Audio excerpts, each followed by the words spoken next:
Kandiaro Sindh youth action committee जे chairperson Sindhu Nawaz Ghangro चयो आहे त नुशरत फिरोज़ ज़िले अंदर भाण माफ़िया आबादकारनि जो मुआशी क़त्ल करे रही आहे, जे ख़िलाफ़ मरहलेवार तहरीक शुरू करे रहिया आहियूं। नेशनल प्रेस क्लब कंडियारो में प्रेस कॉन्फ्रेंस कंदे सिंधु नवाज़ घांगरो इल्ज़ाम हयो त मेहराबपुर टाउन कमेटी जो चेयरमैन जावेद मेमण ऐं संदसि भाइर हिन सॼे ब्लैक मार्केटिंग में मुलविस आहिनि।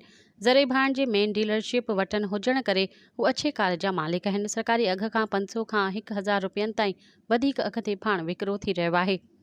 हुन मुताबिक़ कयो त भाण जी ब्लैक मार्केटिंग में मुलविस डीलरनि जा गोदाम सील करे मथनि केस दाख़िल कयो वञे, न त ॿी सूरत में ईंदड़ जुमे ते कंडियारो में एहतिजाज करे सूमर ॾींहुं मेहरापुर में धरणो हयो वेंदो ऐं बाद में DC ऑफिस अॻियां धरणो हणंदासीं, जेको मुतालबनि जी मंशता ताईं जारी रहंदो।